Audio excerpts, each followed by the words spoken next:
Welcome to On-Screen Learning. Understand standard operating procedures with regards to routine maintenance and cleaning, adhering to manufacturer's guidelines, control of substances hazardous to health, COSHH, manual handling techniques, electrical safety and security, and safe storage of equipment. Within a fitness facility, routine maintenance and cleaning are important in prolonging the life of gym equipment.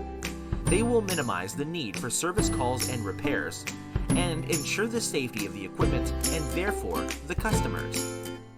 All of the following should be taken into consideration when writing standard operating procedures for maintenance and cleaning. Manufacturer's guidelines. Manufacturers provide guidelines for equipment maintenance and cleaning, which should be referenced to. Following guidelines for cleaning will ensure that you are using cleaning solutions that won't degrade any plastic and metal surfaces. COSHH. The Health and Safety Executive, HSE, has produced a leaflet that describes how to control hazardous substances at work so that they don't cause ill health. It will help you understand what you need to do to comply with the Control of Substances Hazards to Health, or COSHH, Regulations 2002 as amended, which apply to the way you work with these substances. The HSE states the following key messages for people who carry out cleaning duties. Number 1. Having hands wet for a long time or having them frequently wet during the day can irritate skin, leading to dermatitis. Number 2. Some ingredients in cleaning products can cause skin allergies and asthma. Number 3.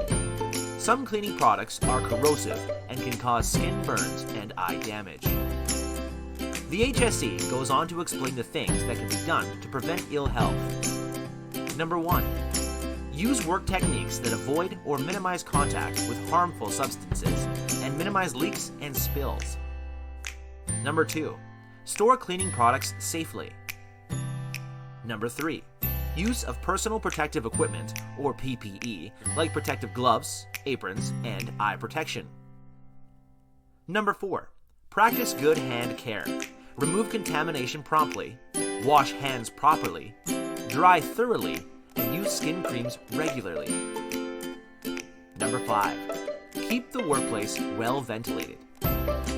You can read more here. Manual handling techniques. Employers must protect their workers from the risk of injury and ill health from hazardous manual handling tasks in the workplace. The HSE defines manual handling as follows.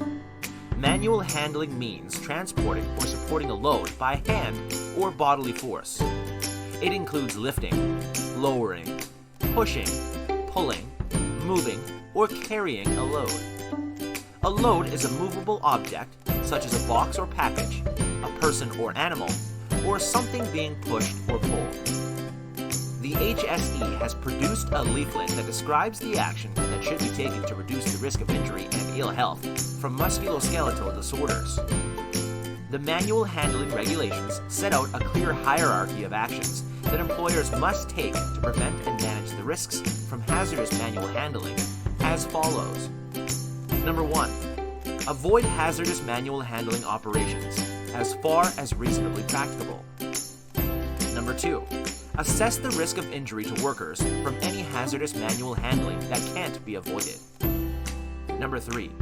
Reduce the risk of injury to workers from hazardous manual handling to as low as reasonably practicable.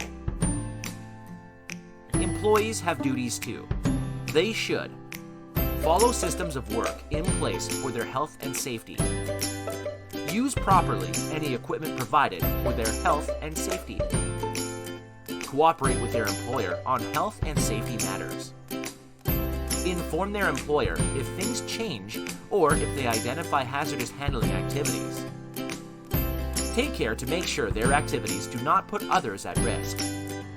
You can read the full leaflet here. Electrical safety. The HSE gives guidance on safety for maintaining electrical equipment.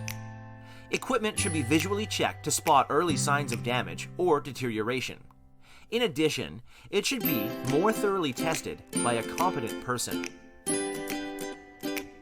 The The HSE Brief Guide to Electrical Safety looks at the hazards of working with electrical equipment and how to assess and reduce risks. The main hazards are contact with live parts causing shock and burns. Normal mains voltage, 230 volts AC, can kill. Faults, which could cause fire. Fire or explosion, where electricity could be the source of ignition in a potentially flammable or explosive atmosphere. Security and safe storage of equipment. Gym equipment should be stored safely, and fixed machines and equipment properly secured.